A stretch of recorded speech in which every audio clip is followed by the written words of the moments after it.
इकाई खुमनजरबा ngasiगी Muhammad Alimuddin Memorial Foundation gi thauramda thoidoi dongda mayagi pham deleng chaliba thoidoi hedokpa phambam sin deleng chaliba maruina akhoi RK akhoi Megan mayamna sanayama harga khanaba hanagi United Liberation Front ki former president hojita wangang saki mo RK nimai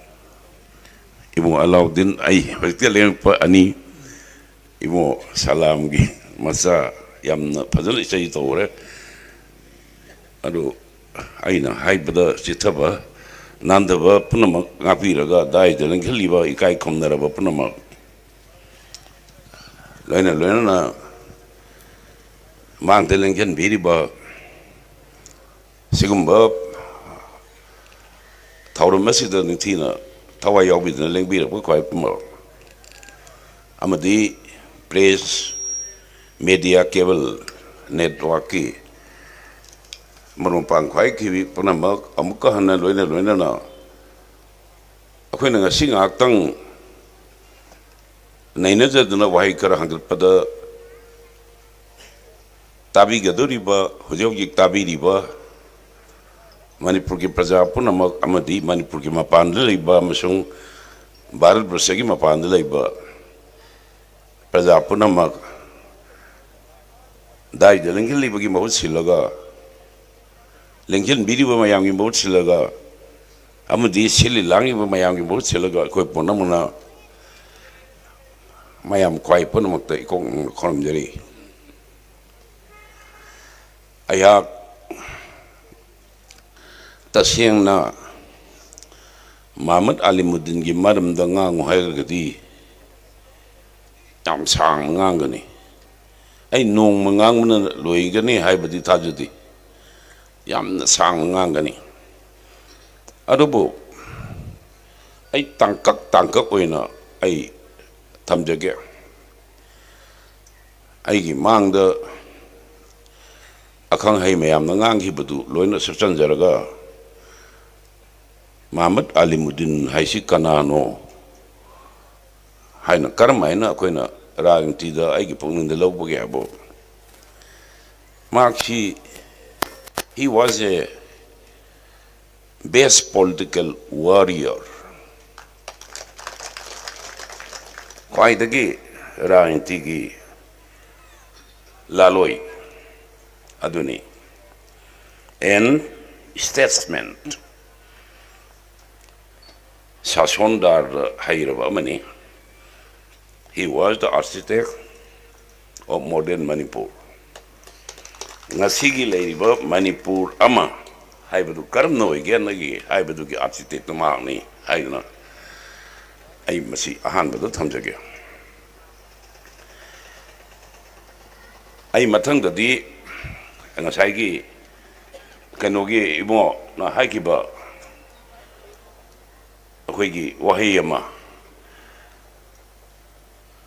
My gunmen advised the governor of Manipur to grant genuine amnesty to all the progressive youth of Manipur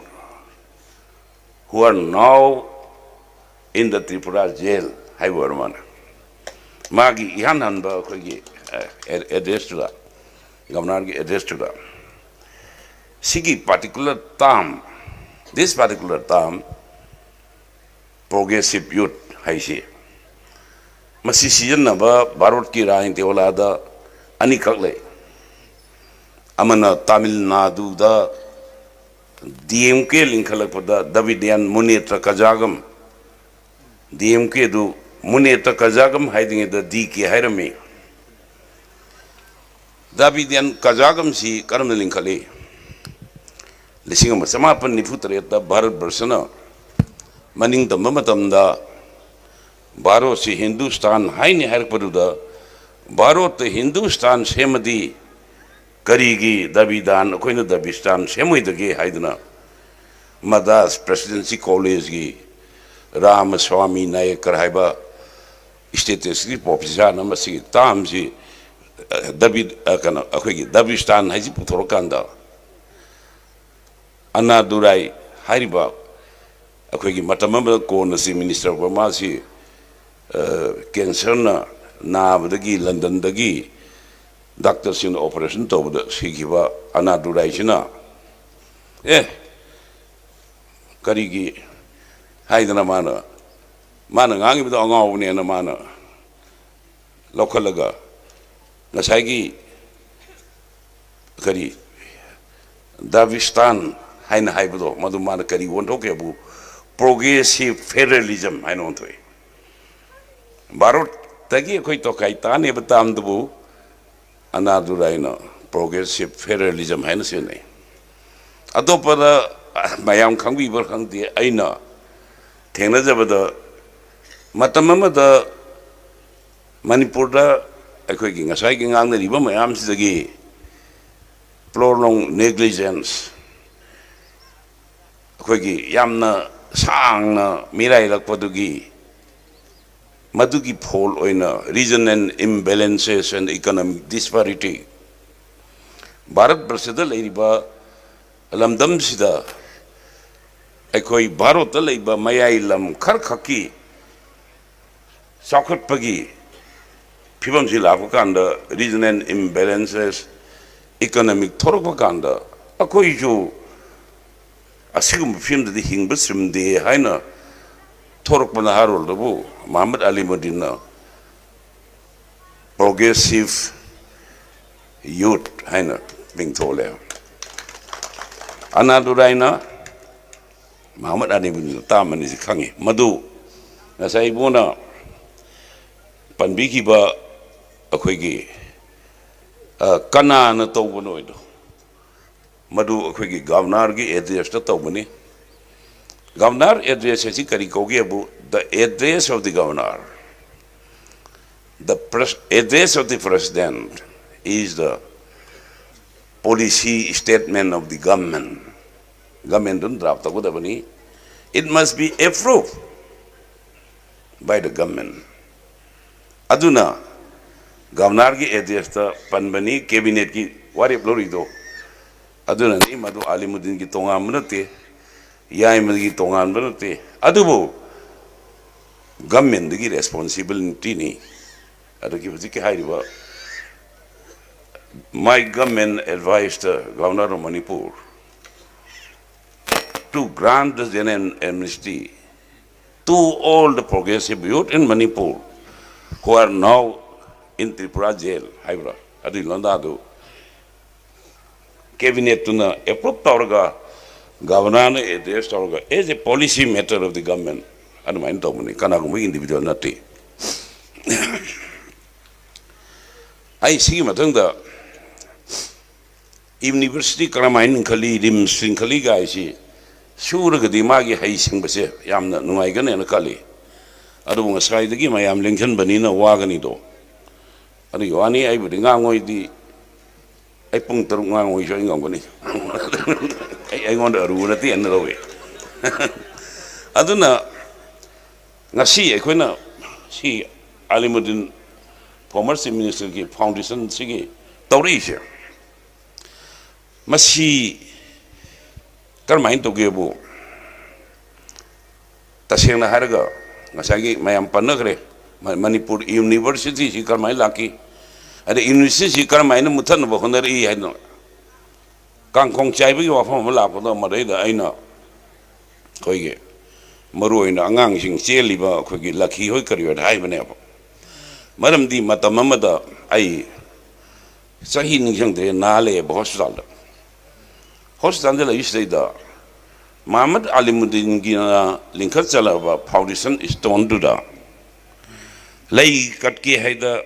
matam du gi BC Pandey hari banu pa nu yada bane ba yade dai di moi sam tak chale sam takin di ma iro ri du kariya ke bu अखोई university community ma'am लेबनीना मधु अना हेक्ट याथोप नमद्रे अखोई अतोप community की interest लेना है कोंडंग तकनबदगी मतमदी AR Khan IAS officer का मैम यारमी मोय मैम तकनबदगी यारेब अदो आइदी ना लेरी ना लेबिसदा यारे फोटो नमजलगे न पुंग निपान मापन की दोय हायरे नमजलो नमजले अदे पुंग तरागा तरामथै जाकांदा आई कनोदा हॉस्पिटल थिले अदे आइदी कनो कापिने ड्रिप कापिने अदेदा तौर आई लाके ना हायदगे आई डॉक्टर द परमिशन हायरे ए मान सरकार दगी तूनी ए का तूरोय कना ना आई ओजोय तुये ब्रो ओजोय तुवे आती अदुना चकनी हायना तौनाई हुजिकी करी कौई हिदा कामनबगी अमा सिदा नप्पदो पिन थिनफमदो मदु पुरगा बेंडेज अम तौरगा आइना लिटपसी कोई एमपी ओइरमबो जा आरके रंजन जे मसीना अखोई फ्रेमवर्क एग्रीमेंट की वारी सुम साब कांदा आई डिस्कस तौकांदा नोमदी माना आई सिनुक्सिरबने अखोई पाइमान अंगोबोंगो पुंयात अंगांगबमगा लुपा चामा तौर दलबो तो खोरमे मधुकी पुंयात अइना लिटलगा आई तुरोय आइना हायरगा चले मोय म्या फमले अदि नुमितदे अखोई मुस्लिम की लीडर मैम से आई एम वेरी सॉरी आई अकाम अपे दो मद पल्लग सैमनि निंगंगमगनी मद याव मैम दो यामना स्वाइद ngang याब वाना तब नहीं चाहिए नोई मुस्लिम नोई हाइना चाहिए भाई फांगन नोई ना मुस्लिम गना दे फांगन नोई हाइना इन सॉन्ग चंद सेबिदगी एआर खान अखोई सारा कोई मुस्लिम जी खरग ज्ञान तार अबनियन हाय एआर खान अनवाई कोमगा फंक्शन दो तौवे अदो हजिकी कोंडंगददी फंक्शन दो तौर मतबदी यूनिवर्सिटी मुथपे वा लाखरे करी वन पांडे बीसी पांडे हैबन फामना यूनिवर्सिटी पुरगा कांग खोंचान तौरपदा मतमदगी गवर्नमेंट ना प्राइम मिनिस्टर दा होम मिनिस्टर दा मतमदगी ह्यूमन रिसोर्स दा ऑल पॉलिटिकल पार्टी नंबसी बीसी लोकतो कांदा लोफों ngandre अदुना यूनिवर्सिटी मनुंग दबु हुजिकी हाइरिबा मतमदगी गवर्नमेंट की चीफ मिनिस्टर मरुइबा थौदारोय मयाम लागा यूनिवर्सिटी मनुंग दबु लान तारकतना अखोइगी प्रोफेसर मयाम अखोइगी सनहुराम पुखपदोंगा पुखतन तौरिदुनी सॉरी कोनंगददी मदुगी बीसी दु मणिपुर प्रजा ने यारकतगांदा अखोइ हाई कोर्ट केस तौर खुन चंग ताना दिल्ली मई को योंग ताग्रीदुने भारत वर्ष की प्राइम मिनिस्टर ना भारत वर्ष की होम मिनिस्टर ना भारत की सिंगमन फरे यादगसु मणिपुर की प्रजा ने लेपद कना न करी तौजरगदगे अखोइना कावरग तानबदा आदा दिल्ली मकोंग मई खंगदन योंग ताग्रीदुने माई मान महन विश्वासे लुका 5 मधुगी कमीशन सेम्स द फाइंडिंग 11 चार्ज ने माई मथक लेसे अदुगा लुफा करोड़ चामई मथक मांगलीबने सिने अदुना आइना सी तौरपसिद ओंथोन नुआई अदगी अमुक थोइदो हेंदोना मणिपुर द संगनाइबा मयामना मोय वाखल करी खलिगे ना हाइबद वाखल लवे अब मयाम मलेंखेलगा पब्लिक ओपिनियन सेम तौरीबसी ओंथोना कानब फोटमनी यामना चाउरबनी ngasai प्रोफेसर सनातो मनगा गांगमीबा मदैदा लेरिबा अदगी आई मांगदा हानगी इवेलुएट प्रेसिडेंट मेंबर आरके मेगेनगा होजिकी लेरिबा मणिपुर की भारत वर्षगी राजनीति द मणिपुर की पॉलिटिकल स्टेटस गाइड यामना मरुएबा पोनी ओंथोना मरुएग्रबा यामग्रो पोटमने न लौजे आई क्लास 2 तमेदगी राजनीति यावगे न खनग्रे मरे येनब हौरे अखोइगी रिसांग नोंमा वांगांग बताबदगी आई सुम राजनीति ओइगेन माना ꯑꯩꯈꯣꯏꯒꯤ ꯁꯣꯁꯤꯌꯦꯂꯤꯁ ꯑꯣꯏꯕ ꯑꯁꯣꯝꯅ ꯀꯣꯡꯒ꯭ꯔꯦꯁꯅ ꯁꯥꯄꯣꯟ ꯄꯥꯏꯕ ꯃꯇꯝꯗꯨꯗ ꯂꯒꯤ ꯃꯔꯩ ꯌꯦꯟꯅꯩꯌꯦ ꯊꯥꯕꯜ ꯆꯣꯡꯕ ꯐꯩꯌꯦꯅ ꯊꯥꯕꯜ ꯆꯣꯡꯕ ꯐꯩ ꯍꯥꯎꯁꯀꯤ ꯃꯣꯠ ꯍꯥꯏꯔꯒ ꯀ꯭ꯂꯕꯀꯤ ꯑꯍꯟꯗꯨꯅ ꯑꯩꯉꯣꯟꯗ ꯃꯌꯥꯝꯁꯤ ꯃꯣꯏ ꯁꯣꯟꯗ ꯐꯝꯃꯤ ꯁꯣꯟꯗ ꯐꯝꯃꯣꯏꯅ ꯁꯣꯟꯗ ꯐꯝꯃꯣ ꯍꯥꯏꯔꯤꯁꯦ ꯃꯌꯥꯝ ꯄꯥꯔꯂꯤꯌꯥꯃꯦꯟꯇꯔꯤ ꯄ꯭ꯔꯦꯛꯇꯤꯁ ꯑꯦꯟ ꯄ꯭ꯔꯣꯁꯤꯗꯤꯌꯣꯔ ꯍꯥꯏꯁꯤ ꯁꯤꯒꯤ ꯃꯔꯝꯗ ꯑꯩꯅ ꯃꯌꯥꯝꯗ ꯍꯪꯒꯠꯂꯒꯗꯤ ꯑꯩ ꯃꯗꯨ ꯍꯪꯒꯠꯀꯦꯅ ꯔꯤꯐꯔꯦꯟꯁ ꯈꯔꯁꯨ ꯄꯣꯔꯛꯄꯅꯤ ꯑꯗꯨꯕꯨ ꯑꯩ ꯃꯇꯝꯗꯨ ꯌꯥꯝ ꯁꯥꯡꯅ ꯈꯜꯂꯤ ꯃꯇꯝ ꯑꯃꯗ ꯂꯩꯕꯥꯛ ꯑꯃ ꯖꯣꯏ ꯇꯧꯕ ꯂꯩꯕꯥꯛ ꯑꯃꯒꯤ ꯁꯥꯁꯣꯟ ꯂꯣꯟꯕ ꯍꯥꯏꯕꯁꯦ ꯂꯩꯕꯥꯛꯇꯨꯗ ꯂꯩꯔꯤꯕ ꯃꯤꯗꯨ ꯂꯩꯕꯥꯛ ꯑꯃ ꯂꯥꯛꯑꯒ ꯇꯣꯉꯥꯟꯕ ꯒ꯭ꯔꯨꯞ ꯑꯃ ꯂꯥꯛꯑꯒ ꯃꯣꯏꯗꯨ ꯍꯥꯠꯂꯒ ꯂꯦꯝꯍꯧꯔꯤꯗꯨ ꯁꯔꯦꯟꯗꯔ ꯇꯧꯔꯒ ꯑꯣꯜꯂꯤ ꯑꯗꯨꯕꯨ ꯃꯗꯨꯒꯨꯝꯕ ꯑꯩꯈꯣꯏꯒꯤ ꯃꯤꯍꯥꯠ ꯃꯤꯄꯨꯟ ꯅꯪꯕ ꯃꯤꯁꯤ ꯃꯤꯅꯥ ꯅꯪꯕ ꯑꯩꯈꯣꯏꯒꯤ ꯑꯗꯨꯒꯨꯝꯕꯒꯤ ꯂꯩꯕꯥꯛ ꯈꯣꯟꯗꯣ ꯉꯁꯤꯗꯤ ꯃꯗꯨꯒꯤ ꯃꯍꯨꯠꯇ parliamentary system of democracy parliament ꯂꯤꯡꯉꯒ ꯗꯦꯃꯣꯀ꯭ꯔꯦꯁꯤ ꯂꯤꯡꯕ ꯂꯩꯄꯥꯛꯇꯗꯤ ꯃꯗꯨ ꯆꯨꯝꯗꯦ ꯃꯁꯤ ꯂꯤꯡꯈꯠꯂꯒ ꯃꯔꯩꯅ ꯗꯤꯕꯦꯠꯅ ꯑꯩꯈꯣꯏꯒꯤ ꯗꯤꯕꯦꯠꯅ ꯑꯩꯈꯣꯏꯒꯤ ꯗꯤꯁꯀꯁꯟꯅ ꯑꯩꯈꯣꯏꯒꯤ ꯗꯥꯏꯂꯣꯒꯅ ꯑꯩꯈꯣꯏꯅ ꯁꯔꯀꯥꯔꯗꯨ ꯂꯧꯕ ꯑꯗꯨꯒ ꯁꯔꯀꯥꯔꯗꯨ ꯁꯥꯁꯣꯟ ꯇꯧꯕ ꯍꯥꯏꯕꯁꯦ it is the one of the greatest achievement of the human society ꯑꯁꯤꯒꯤ ꯁꯃꯥꯖꯗ ꯍꯥꯟꯅꯔꯝꯕ ꯁꯨꯠꯅꯔꯝꯕ ꯃꯌꯥꯝꯗꯨ ꯇꯣꯛꯑꯒ ꯑꯩꯈꯣꯏꯅ ꯃꯔꯩꯅ ꯑꯗꯒꯤ ꯈꯟꯅꯔꯒ ꯅꯩꯅꯔꯒ ꯁꯥꯁꯣꯟ ꯇꯧꯒꯗꯕꯅꯤ ꯍꯥꯏꯗꯣ ꯃꯁꯤꯕꯨ ꯚꯥꯔꯠ ꯕꯔꯁꯀꯤ ꯄꯥꯔꯂꯤꯌꯥꯃꯦꯟꯒꯤ ꯁꯦꯀ꯭ꯔꯦꯇꯔꯤ ꯖꯦꯅꯔꯦꯜ ꯑꯣꯏꯔꯝꯕ ꯑꯩꯈꯣꯏꯒꯤ ꯑꯩ ꯃꯃꯤꯡꯗꯨ ꯀꯥꯎꯔꯦ ꯀꯩꯅꯣ ꯁꯨꯕꯥꯁ ꯀꯥꯏꯁꯤꯞꯅ ꯃꯁꯦ ꯗꯤꯁ ꯏज ꯗ ꯕꯦꯁ ꯑꯦꯆꯤꯞꯃꯦꯟ ꯑꯗꯨ ꯅꯠꯇ꯭ꯔꯒꯗꯤ ꯀꯩꯅꯣꯗ ꯑꯦꯄꯣꯂꯣ 11 ꯇꯣꯡꯒ ꯊꯥꯗ ꯇꯥꯔꯨꯔꯤꯕ ꯅꯦꯜ ꯑꯥꯔꯝꯁꯇ꯭ꯔꯣꯡ ꯑꯃꯦꯔꯤꯀꯥꯒꯤ ꯀꯩꯅꯣ ꯔꯁꯤꯌꯥꯒꯤ ꯏꯍꯥꯟ ꯍꯥꯟꯕ ꯅꯨꯄꯤ ꯂꯦꯗꯤ ꯇꯦꯔꯦꯁꯣꯚꯥ ꯁ꯭ꯄꯦꯁꯇ ꯄꯥꯏꯔꯨꯕ ꯃꯌꯥꯝꯗꯣ ꯍꯥꯠꯇꯣꯛꯄꯗꯁꯨ ꯌꯥꯎꯈꯤꯕ ꯌꯥꯏꯑꯕ ꯍ꯭ꯌꯨꯃꯦꯟ ꯔꯤꯁꯣꯔꯁ ꯃꯌꯥꯝꯁꯦ ꯍꯥꯏꯅ ꯍ꯭ꯌꯨꯃꯦꯟ ꯔꯤꯁꯣꯔꯁ ꯃꯌꯥꯝ ꯃꯥꯡꯍꯟꯗꯅ ꯁꯨꯃꯥꯏꯅ ꯇꯧꯕꯁꯤꯅꯦꯅ ꯃꯥꯅ ꯍꯥꯏ ꯑꯗꯨꯅ ꯑꯩꯈꯣꯏ ꯄꯥꯔꯂꯤꯌꯥꯃꯦꯟꯇꯔꯤ ꯁꯤꯁꯇꯦꯝ ꯑꯣꯐ ꯑꯩꯈꯣꯏꯒꯤ ꯗꯦꯃꯣꯀ꯭ꯔꯦꯁꯤ ꯑꯩꯈꯣꯏꯒꯤ ꯂꯤꯡꯈꯠꯇꯅ ꯑꯩꯈꯣꯏꯒꯤ ꯃꯅꯤꯄꯨꯔꯗ ꯁꯨꯃꯥꯏꯅ ꯂꯩꯔꯛꯄ ꯁꯥꯁꯣꯟꯒꯤ ꯑꯩꯈꯣꯏꯒꯤ ꯇꯥꯡꯀꯛꯁꯤꯗ ꯑꯩꯈꯣꯏ ꯃꯅꯤꯄꯨꯔꯗ ꯉꯁꯥꯏ ꯍꯥꯏꯖꯈꯤꯗꯣ ꯑꯩꯈꯣꯏꯒꯤ ꯀꯥꯡꯂꯨꯞ ꯈꯔꯅ ꯑꯩꯈꯣꯏꯁꯤ ꯑꯩꯈꯣꯏꯅ ꯆꯥꯎꯊꯣꯛꯆꯕꯗꯤ ꯆꯍꯤ ꯀꯌꯥꯒꯤ ꯃꯃꯥꯡꯗꯒꯤ ꯑꯩꯈꯣꯏꯁꯤ ꯃꯅꯤꯡ ꯇꯝꯕ ꯂꯩꯄꯥꯛ ꯑꯃꯅꯦꯁꯦ ꯀꯅꯥꯅꯁꯨ ꯌꯦꯟꯅꯕ ꯂꯩꯇꯦ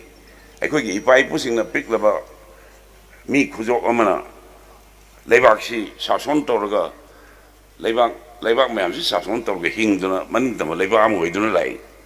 ꯚꯥꯔꯠꯇ ꯃꯔꯁ ꯇꯧꯒꯦ ꯚꯥꯔꯠꯇꯒꯤ ꯃꯔꯁ ꯇꯧꯔꯛꯄꯒꯤ ꯇꯥꯡꯀꯛꯇꯨꯒꯤ ꯃꯇꯨꯡꯗꯒꯤ ꯑꯣꯜꯂꯛꯏꯕ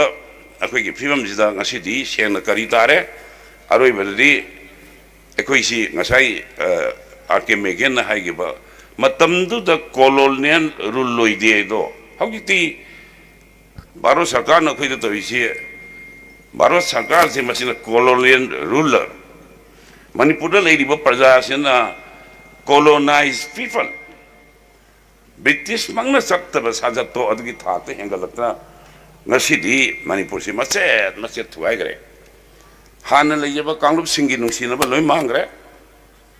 ꯂꯣꯏꯅꯃꯛ ꯃꯥꯡꯉꯒ ꯑꯩꯅ ꯀꯔꯤꯒꯨꯝꯕ ꯀꯥꯟꯗ ꯃꯌꯥꯝꯗ ꯍꯪꯒꯠꯄꯗ ꯍꯥꯏꯌꯦꯕ ꯃꯅꯤꯄꯨꯔꯁꯤꯕꯨ ꯑꯩꯉꯣꯟꯗꯗꯤ ꯀꯔꯤ ꯂꯩꯔꯝꯒꯗꯧꯅꯣ ꯈꯪꯖꯗꯦ ꯑꯗꯣ ꯄꯨꯔꯥ ꯂꯣꯏꯔꯕ ꯂꯩꯄꯥꯛꯅꯤ ꯂꯣꯏꯔꯕ ꯂꯩꯄꯥꯛꯅꯤ ꯑꯗꯨꯅ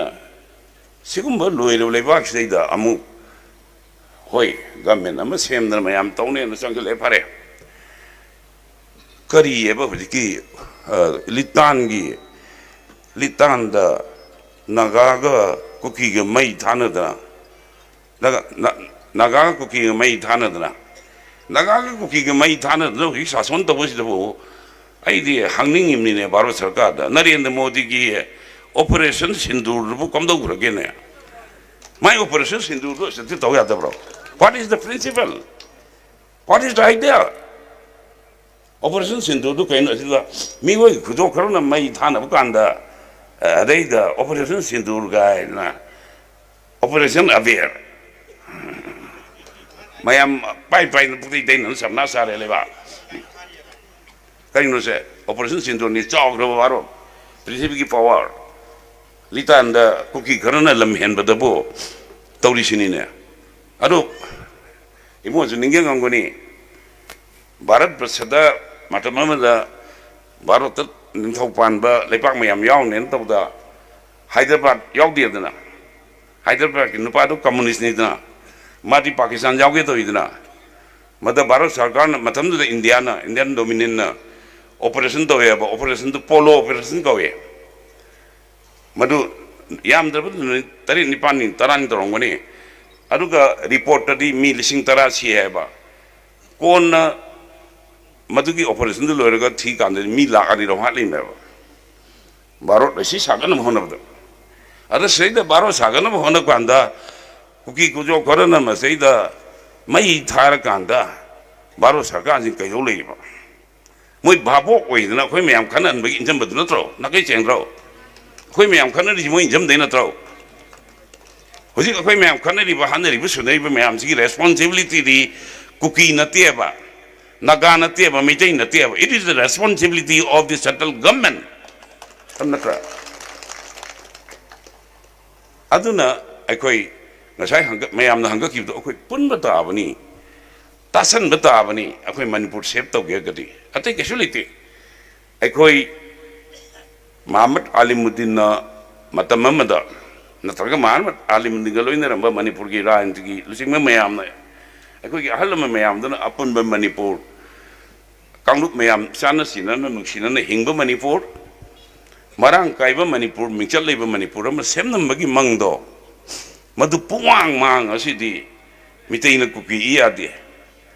haje karai degi sugunu gudai la karano ma da nufa ama nupi mayum da leje fara to ki dunia it is genocide ko yebse cleansing mitei na kuki cleanse to ba kuki na mitei cleanse to ba dugi thak injal laga ngasi di ontona hu ka ba politics kama hu sen ba rain ti ginung seta mana manipur ji humdana sangkel ai base masi akoi mayam puna mangna ingna gyan tamina ba dakar ni hai nai masi ma thamjage ai matang da Manipur University lingba Manipur University lingba si Muhammad Alimuddin ga imna myam ga ingona tamamani ko moi yanan ba mabani si BK na uruna Nehru na wasak lawraga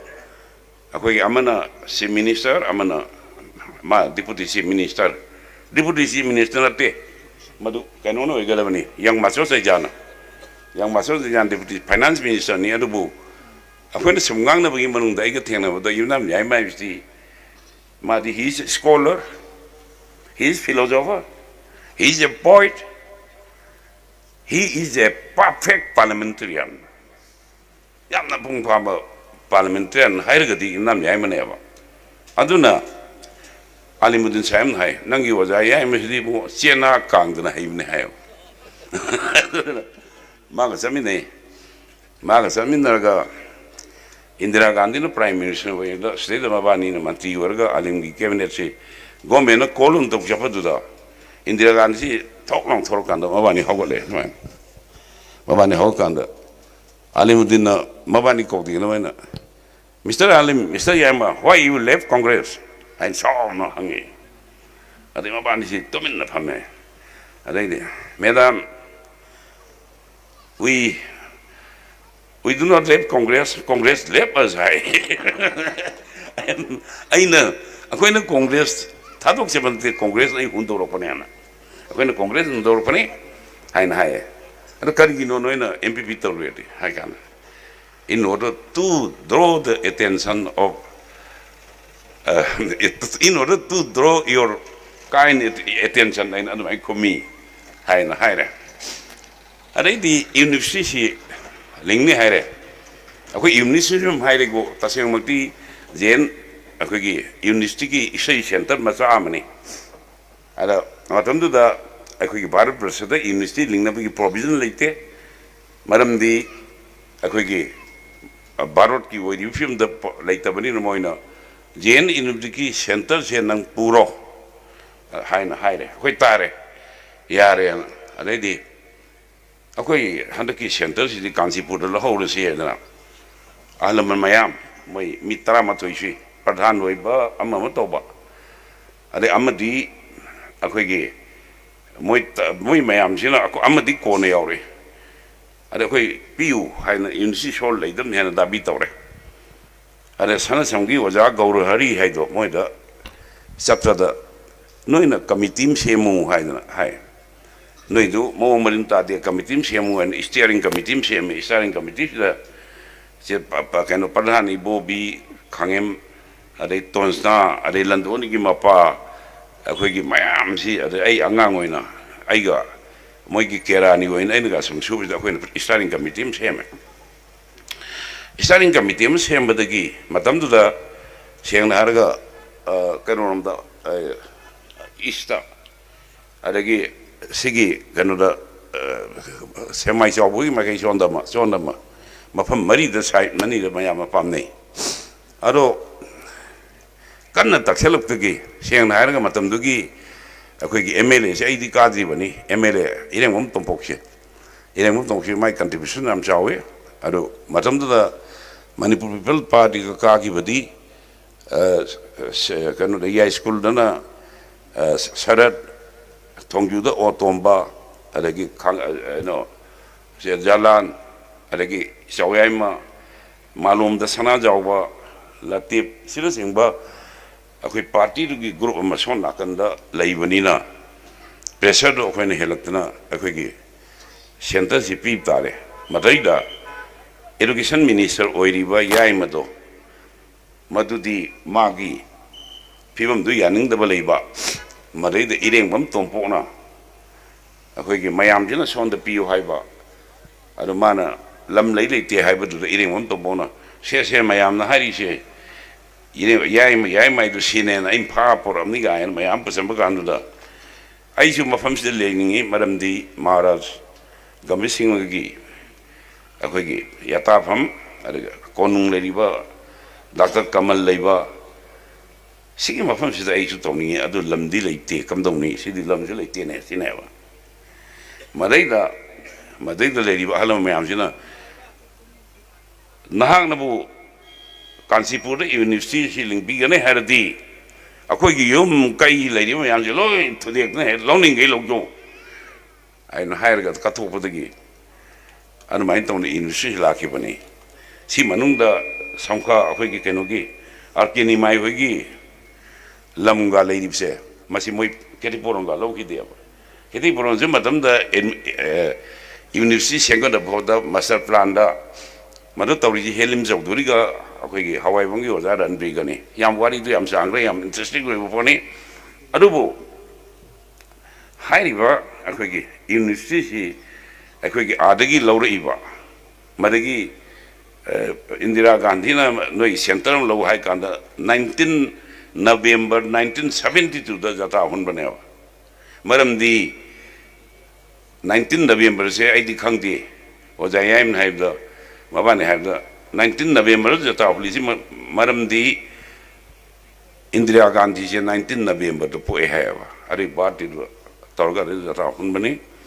जता हुले अरे आलिम government टूरे आलिम government to खरकांददी सिदैदा लेरिबा university मफम चाती lump लेरगा तौदे यारो हेना protest तौबदगी अखोगी अस अदुदी अखोइना वाना लिंगिबा university मांगिदारे कमाइन तौनी सिदी हाइन तौदगी हुजिकी ngasa alam mayamsina इबुंग नंग बोले फोइना ngोंदा हाइरे आइदी मतमदा अखोगी युमदा साक अखोगी तन चरांग साक चरांग सा मतमनी आइन सेले बोले फोइना मोइना तानरे लेफ्ते यादियन अदम तानन तौदी लौई लौ लेरगा अखोइना बिबानी लौ उफिसा साइकिल तोंग आई बोले फो हाइदोइना मोइना सोरो मतकता लेप लेरिमनी लेपू सिनी आइदी मतमदा केरानी ओइरिमनी अदैदी मोइना हाइबदुसु लेबनिंगी अदैदी अखोगी इमागी मसी मसन मयाम लवाइदे लाखो मयाम आइंगोंदा येंगा अस मीगी बोलेफ्स इमुंगी मुत तारे को आइना अहिंग तेंदारक्ति अमुक लेपे दतोय कीदना अहिंगी बेरी सम थागा लाइबसिना कोंदंगदा आइना मियाम स्वाम हारबो यू मुके मुलु कईदोले लेपथोग लोरे है लेपथोपनी अदैदी मयाम जिना बोल खोमसी है ना फौ चेंग खर खायरे अदे हंगाम गासी फोइरे हुजिकी इलेक्शन दा फजना नुपी मयाम मौ मयाम लिस्टिक का दौन कीरग थोरपदु नती हुजिकी दुना अदुगा केने फने काजे इमोट मोन एदो तोरगा अखोइगी सुमांग दा थमगा मोय मयाम भोट खोमसी है ना दे पखोम दो कोमने अदा दुम काकिने आइना थेंगनरिमना अयेपंगी अखोइगी खरांगो बिरंगो अदगी मतिक लेबा मिनी मरल लेबा मिनी अदे अमन लेकांगो मिबो तोंबियना अगोरी बो तोंबियना फावरिने पैसा मयाम दो मदुगी पैसा मयाम दो मदुगी अमन लुपा कुन येले मतन दो अमन लुपा तरा येले अइदी पैसा का येंदे अदो अदैद मियाम ने यार कांददी खरांगो बिरंगोंगी पैसा अरे लेकांगो मिबो तोंबिगी पैसा मणिपुर की मतमदुगी चीफ सेक्रेटरी पावर दो मयाम ने यार कांददी थुदिए गइने इराइलाइन काथुकिने हुजिक्युने मणिपुर की ngasi ख्वाइदगी मांगबा हुजिक लाइब हुजिकी हंदगी लाइब पॉलिटिक्स देदा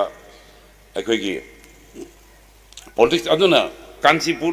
हुजिकी यूनिवर्सिटी दा आई केनो तोरे गुवाहाटी यूनिवर्सिटी की पास तोरे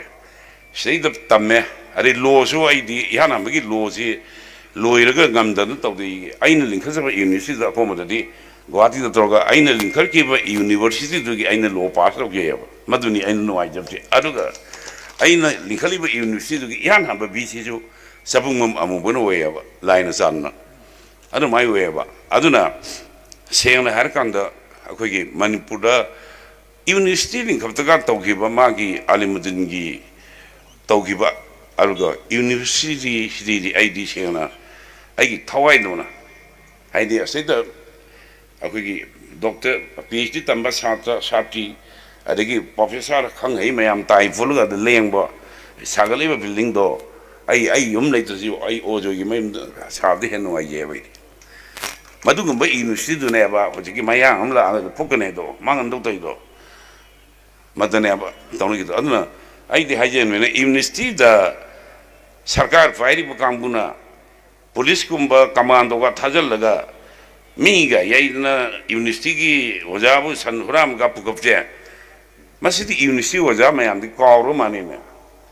मदु कावीरु नो नमी खुदी यंबियो नमी खुदी यंबियो मदु नमी खुदी यंबियो अदुना आई सिगी पार्टी थमगा मागना यूनिवर्सिटी लिंखपगी वारी दुदा अखोन गसाइ थमजगिबा सिथिन कलगा आई वोट कारे अरे आई वोट कारगा आलिमुद्दीन की सरकार दु लिंगे आलिमुद्दीन सरकार लिन बंदंग साइ इबोन ngang yu खिदंग खेनबसि करम सरकार नो आलिमुद्दीन की सेकंड सरकार से लेपापुंग नमितनी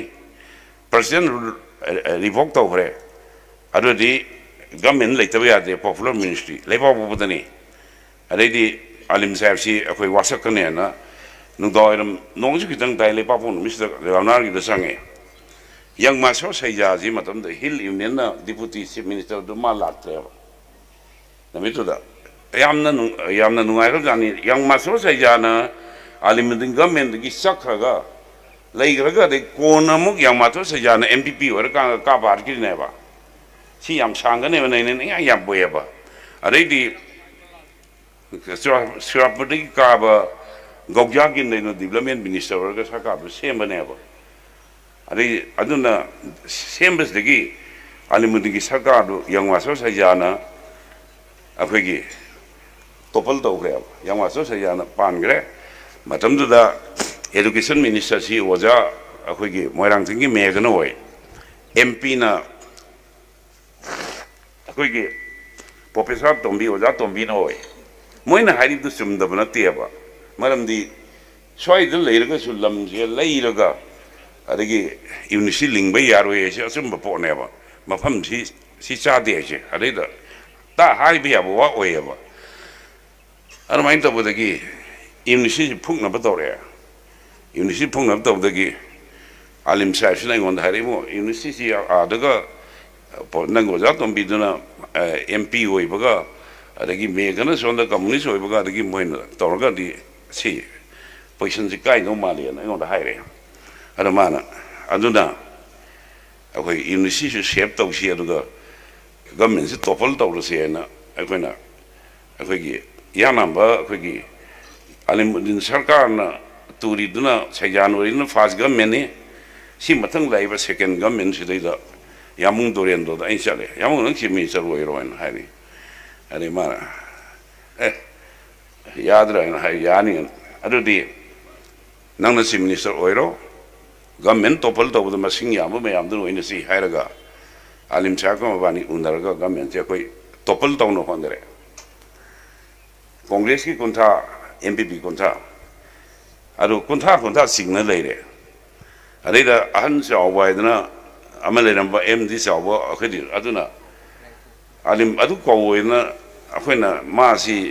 थेमनो होनबसिदा जलान साहब को उलोक चाव साहब को अखोइ हमदिना मोइगी लेटिन मया द लुम बसी मनम नम थीरि बचलता गांगना लुम लेरे फंगद्रे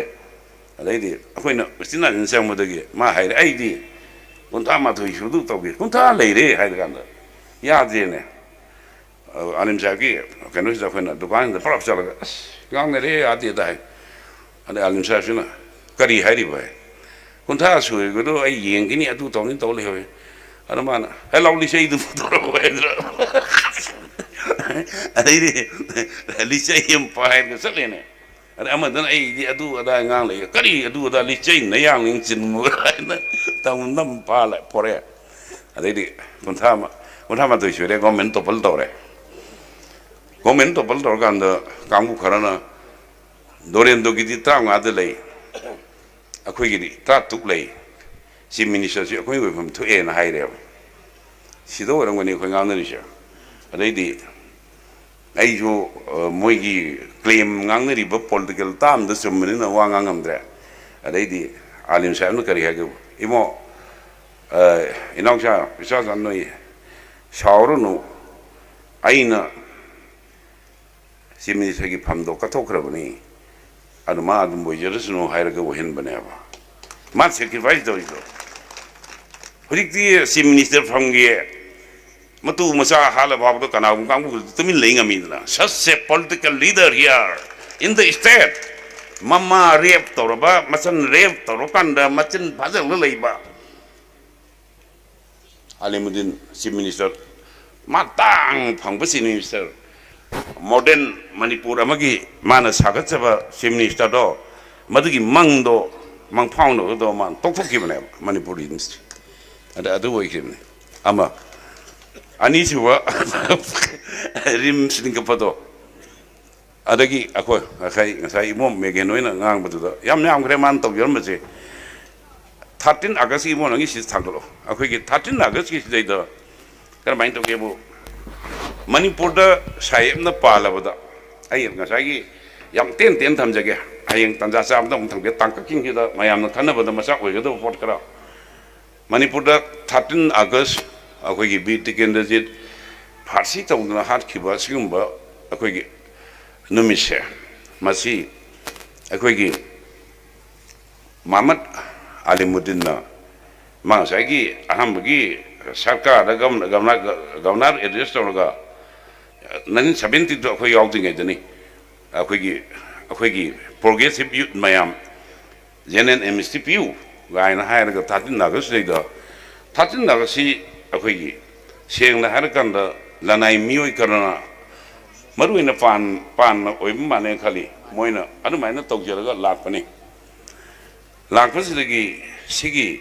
13 अगस्त की वाखन तौकांदा मतमदगी होम मिनिस्ट्रीदुना मदु तौरुनु हाइना थिंगबने अदा थिंगबसे माई डायलॉग मयाम मतमदगी चीफ सेक्रेटरी कृष्णराटी ने अदुगा कैनोना अखोगी IGP DGP गालेक्टिंग IGP ना मणिपुर पुरिंग गिनी मंडल गोपाल कवि अवांगबा मसई दमाना अखोगी मई तौनी ना लेपकरे अदि यादन तौदी आदि होम मिनिस्ट्री की टेलीग्राम दु थारकपदनी माना मखुतना टेलीग्राम दु नोइथलगा hai ane moina sa adi theme moina sa anubu ministry ni yardi mangbom de sapam de an hai ma ipa ipugi mongbom de sapati kari o mongono isarga kago mane ai ngasi petrol de sapje sarga kago mane moin tammi admaina akhoi kari hani 13 August madui namitagi di government official suti thagre 13 August to bangam da ba akhoi khupuna matamama da maning tamba leibak oiramba akhoi brahma joi to hariba mitai masa dingna kari gino 13 August tiken da jingam ta lei kapangam jiri masi marui maramdi akhoi sayep manga ka ga lakiba 1890 gi lan sida sayep sing na sai da sason to baganda yam teina sason to yam na kina yam na moisu sayep manga ka ki edu da madugi asau budu na sason to mina aduki matik ki greba aduki matuk ki gduna thangal gi maramda pauna gi maramda bir tigendri gi maramda tengda na isai sa bangam da na isai na khongjom barbada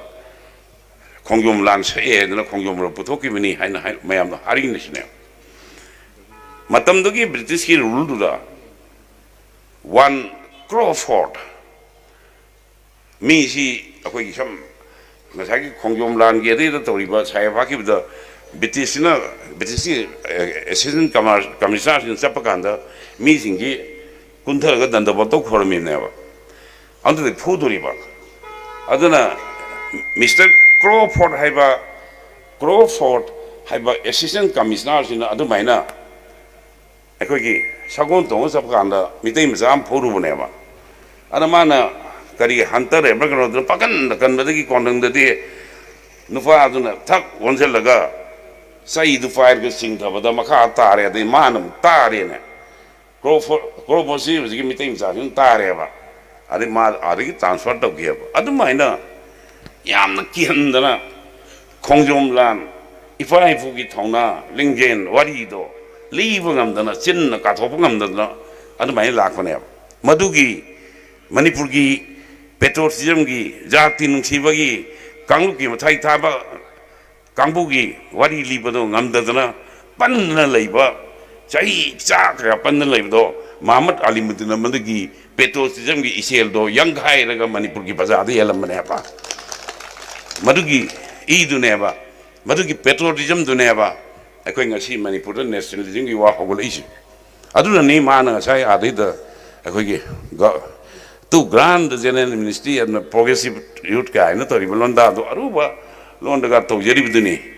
aduna masi akoi gi masina akoi gi 13 August gi tangka ko ire ade khongjong gi sunina khongjong gi su samane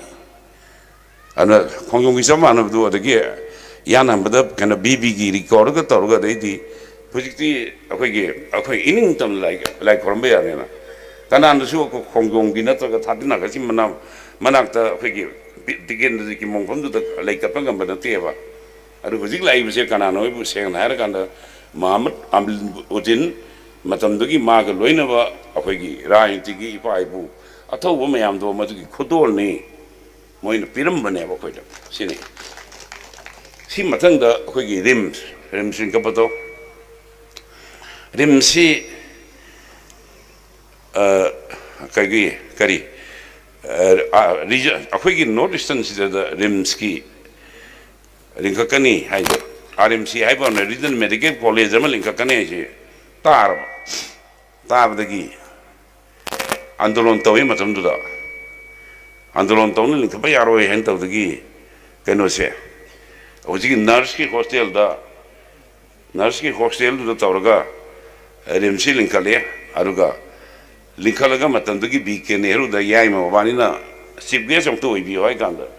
BK Nehru na kume nabanin tawdu yai khangi da ma sibge se yoida adu mana sibge so helaga mabani na RMC linka thokre aduga nurse ki hostel di ekwi gi shuti thadoga adai photo mayam da frame ga chalaga puru chalaga Indira Gandhi da sangi ne ba moina akoi di smain to bodagi govna da hajer no govna no yad na koi da linka to me na ada lahorinewa anatadi Shillongda logadabani Meghalaya logadabani adubu Muhammad Alimuddin mai matawna maringen yaima moigi buti duna akoida masi piramdana AIIMS ki All India Institute of Medical Science ki thak tangsi linkakani haina woli se moi contribution ni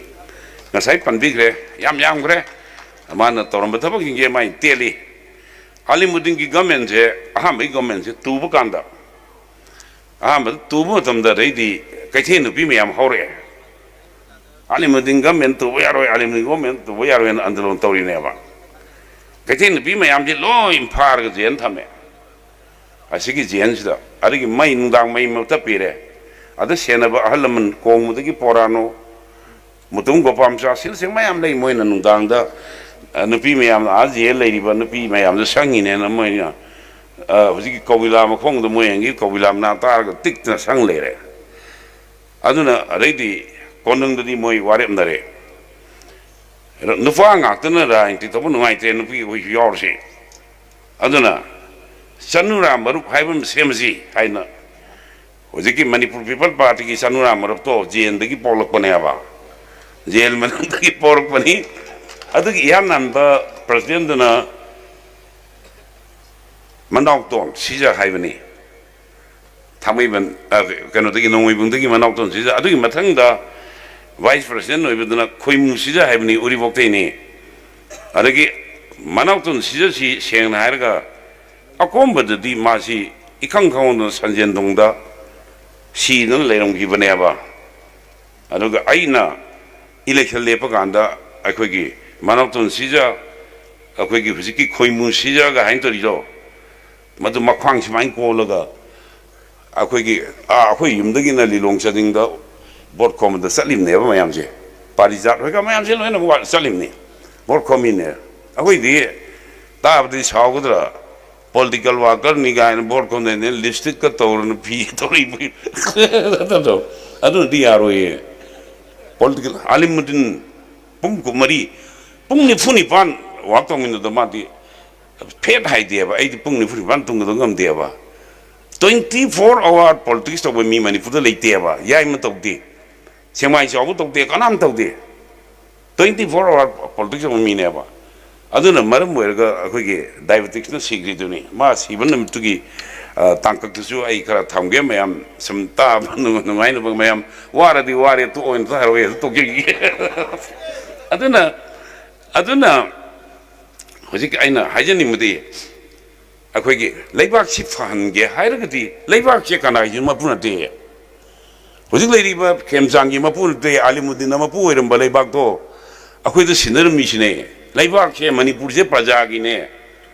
Manipur si kana uma ming gi nate ojo gi nate Alimuddin gi nate saija gi nate chandamni gi nate hojik leiri ba khemjang gi nate biriyan ma pu oiram mi tu e khemjang chakri na kaino ma pu ni na koi maram di because Manipur si akoi gi ni phami mo yam ji gi ni like tami mo yam ji gi ni no mi mo yam ji gi ni leiba am won bai si praja na do won gadam ne ba praja gi puning do lo wakan do lo puning do lo aduga leiba to adugi dangta ai swai ba de di tungi mirol ma yam mut ki de ba de ta ai de si do me ge na khalo ba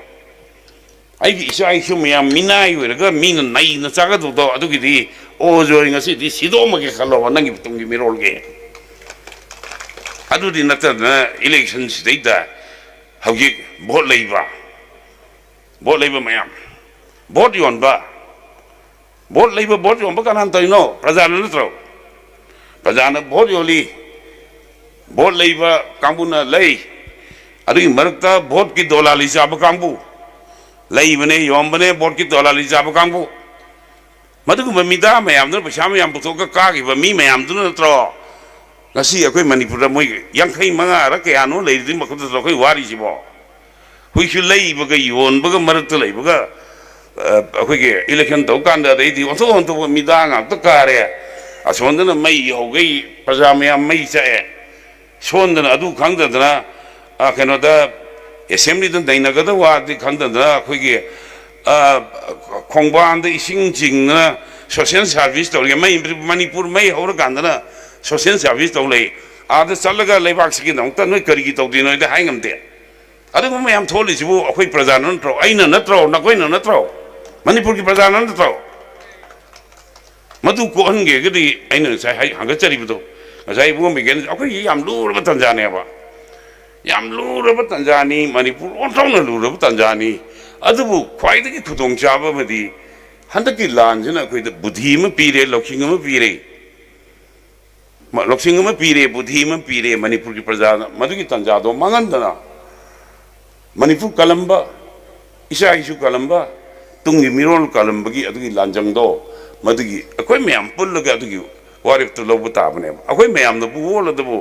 Manipur प्रजा न बोल दो Kanan थिंगदोरिमो governor न थिंगम bro Narendra Modi थिंगम दो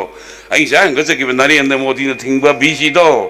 अखोई नु हुन the Delhi the मको मै खंगन ताए दो ओगी क्यो मोइना होजिक तोरिसे आइगोन दि सेंगना हौजिक लेरिबा भारत सरकार ना मणिपुर द होजिक लेरिबे इरांग जे नमधनब होनदे मोइन होनरीबदी फंबाल अमसुंग थंबाल ग कन्नबगी लाने मोइन वितोजे मणिपुर कन्नबगी लान नते प्रजा कन्नबगी लान नते फंबाल कन्नबगी लाने अदुनने अखोय मया वारिसे हुजिसु वागनी तानी फिगरीनी आई जांग चक्रे असैदा कुकी कांगबू खर खंगना मई थादना हुजिक तौंगई जेम तुबकांदा श्री नरेंद्र मोदी की ऑपरेशन सिंदूर कम तो कर सके ना गिजरी पृथ्वी की पवार वेरीबा अदुगुंबना लानमी सिंगे हई सिंगना पांगथोप ऑपरेशन सिंदूर कुकी कांगमुना लिताना मई थाबद थिंगम दे करी हाइनोबा अदुना नोंनिंग बवानी अना भारत सरकार ने याम सिंगेन तोरिसे सिंगबसे मिगी सिंगबा इसिदी ईश्वरना पिरकपा अखोगी गुल्लमनी अरविंद घोष ना लाइनिंग में मामाना सिमसिटी पिसली अरे हंगे नोमा what is intelligence and knowledge है छात्र मैम हंगे अरे अरविंद घोष ना कुमाई knowledge is acquire and intelligence is innate ज्ञान है लाइक तगी लवी असिंग भाई पोकद यावरे अखोईदगी अमुक करिगुबा कांदा लमुहीन सिंगी अखोई सन सिंगी इरोइन सिंगी स्वाइद कैनोम थोकदोरे नोई चखिनुगा हाइदना खामिदुनेबा इंस्टिंग मियोबिगी ह्यूमन इंस्टिंग जो मणिपुर लेरिबा प्रजा अखोईसु अपंग अइसु भारत सरकार न तोरिबा इंस्टिंग तो अइगोन पामरिन अखोईदि फावेबा मदुइदा अखोई Moina यामनेना सिंगबा यापोतेबा knowledge acquire and intelligence is innate hai arege amana makha da hangi what is knowledge and ignorance I know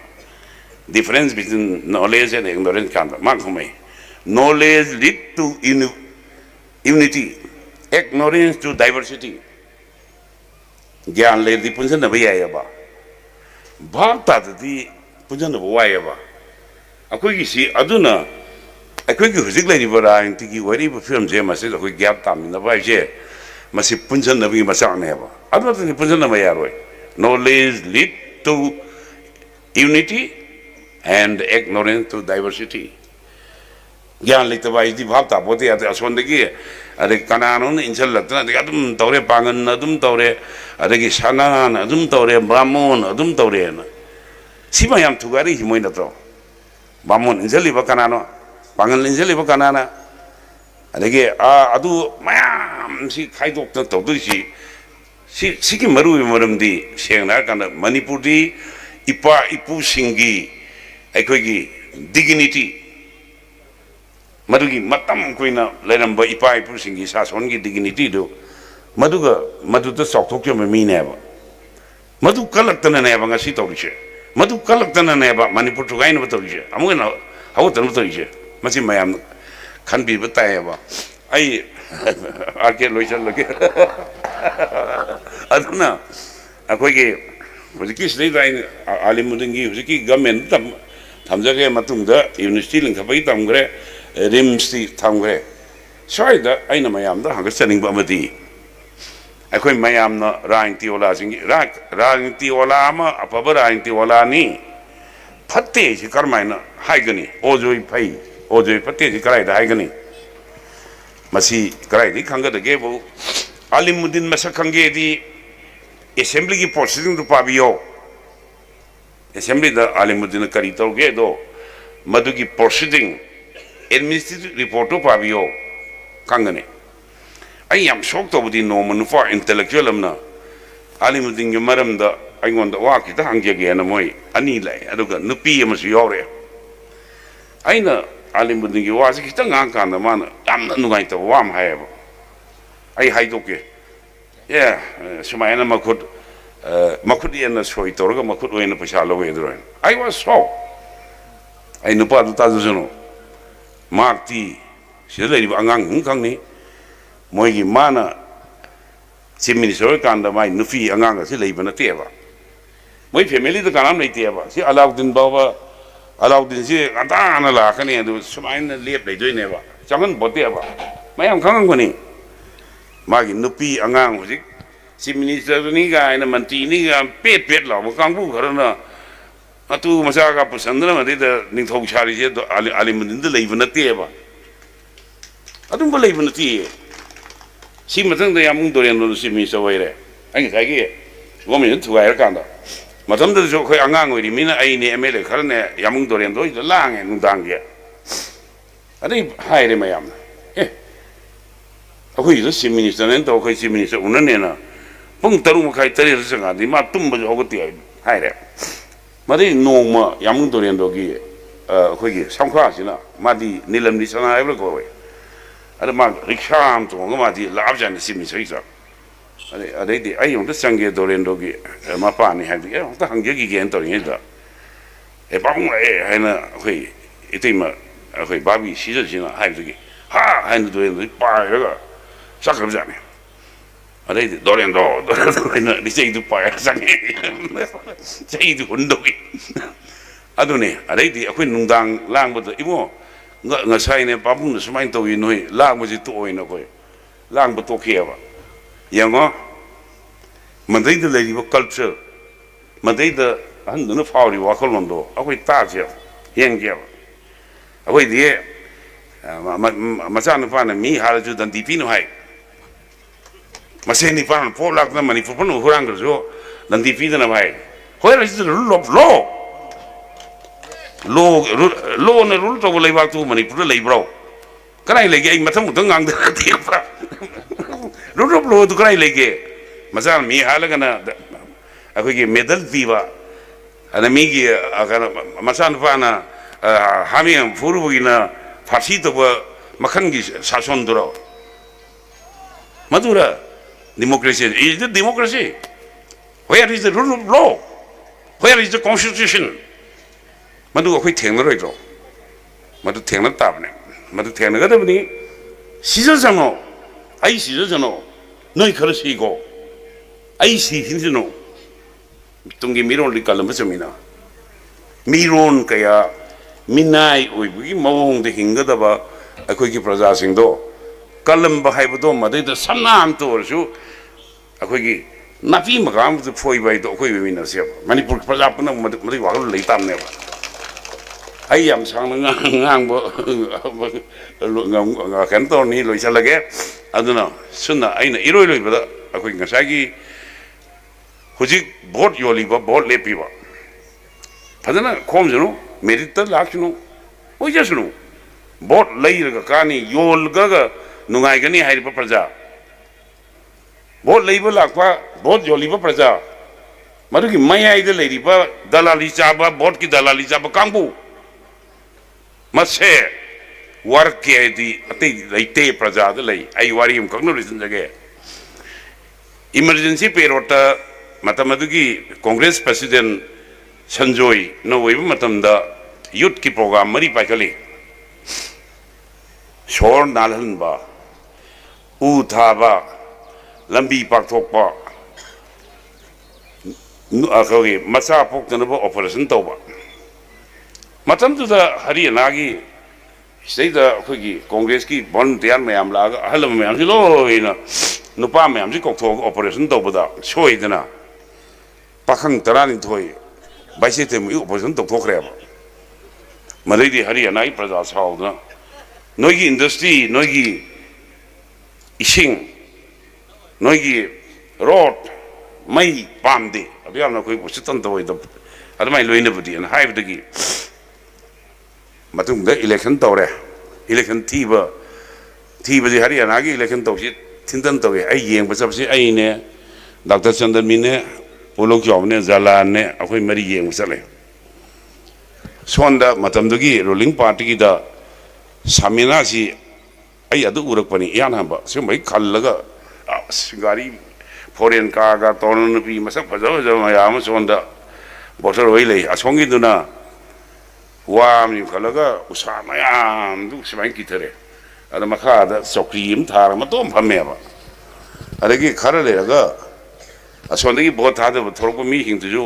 खर लू बनान बवाटपा कांगबो ओइना तौई अदुगा ट्रैक्टर द मान लो खोइनो ट्रैक्टर द थोरेबा अस यार रोइद पोइना न कोई तन लाया बोट थिरकपददी 19 अखोगी अदर तौकी इमरजेंसी मतुंग द तौकी बारे नागे अखोगी इलेक्शन दो दे कांग्रेस अम्मा भौका की देबा मी तरानी थोई ऑपरेशन तौरुबगी सोइबगी कांग्रेस लोई कागी देबा अखोई ददी इसा हालसु बोट अदम बिसली नुफी लाखसु बोट अदम बिसली नत्रो नुफी लाखसु इसा हालसु केम कुइरे आमीन नुफी में हम रेप तौगी पेरोटु कॉर्बरा इन एमपीपी ऑफिस थांग येलो ले लोइदो कॉर्बरा नुफी रेप तौदी हेलन नुफा रेप तौब्रा हा अदु भाव द कोई दे लुहोंग बदा पोलोई सेपिना पोलोई दुसे फोसल लगा बसी लुहोंग बदी फोट बहुन माने फोलन ले दो दुमाइना बसी कोई म्याम सी फोलन बगी बात लेरे अदुना कोई आइना ngasi yamna aina pung da kwai nuai jabadi ai seng angang du yam sei bani sigi sitau sigi institution ji tau wen hai bi ipang phang da gi biji pandi gi hak tak gi khitang hogolak na samai na pang tok pis da yam nuai re yam na nuai bai ji am na chong na nuai re pung da ai bot ka de gan wa bi mi ri da ngasi di bot ka mo ra we ara we kai ta we de ai kana su tiang na du sing na de aduna ngasidi ontona harau nungai maramdi matam mamada manipur sem na bigi mang amaga loinana tungi manipur amagi manglanda tumba chaba khangdana rajniti ki platform da ganatantra ki sanarol da bharat basagi mathakta manipur na ijat leina sason tauni manipur ki matik khangani handa songthokiba nufama mahaki अखोगी सिगुम्बा memorial lecture द आई यामनिंग तमना आई अनिंग बखरा हाइब ngambase onthona nuaiba अखोगी सरग द काबाय दो अदुमाइन आई हराउगी आई onthokgi मति हराउरे अदुना आइना लेक्चर मफमदगी दाइ द लंगलिबा मणिपुर की अखोगी याइथोय कमदबा सांनाइबा मयाम इकाइ कमदबो चरी मांग द लेरिबा प्रजा पुनमुता आइना इकोना न खरमजरी लोइना ना मणिपुर की मपान द मति भारत वर्ष की मपान द लेरिबा मणिपुर की प्रजा पुनमुकी मफमदा ngasi tinjariba khoi khwaina khoi kok nonjari maduga loina na ai khoi ngasi di anauwa phirep anauwa wasak anauwa wakhalol anauwa mieng amasung anauwa pandum ga loina na anauwa mawong taba manipur ama sembada प्रजा अखोई पुनमक चप चाना थौदांग लौबगी थौना पांगल पुनसी अखोई पुनमक पीबो ओइसनो हाइदना इसोर खरम जबग लोइना लंगलिबा क्वाइ पुनमक खरम जबग लोइना आई हाक ngakhtang wai khar mayam da hangapda ina hangapda karim kanda akhoi ahal ni na lei se khatpa yaw da ne hek tobga yawi akhoi gi pheke adu karim kanda na aina haiba wat pa khangba wat pa gi aran ba karim ba hangka kardi aina bangja dan tawuni haina ngapiyo haina amuka na mayam punna khoram jarga ꯃꯌꯥꯝꯗꯒꯤ ꯄꯣꯊꯥꯅꯕ ꯌꯥꯊꯪ ꯅꯤꯖꯔꯤ ꯃꯌꯥꯝ ꯄꯨꯟꯅ ꯈꯨꯔꯨꯝꯖꯔꯤ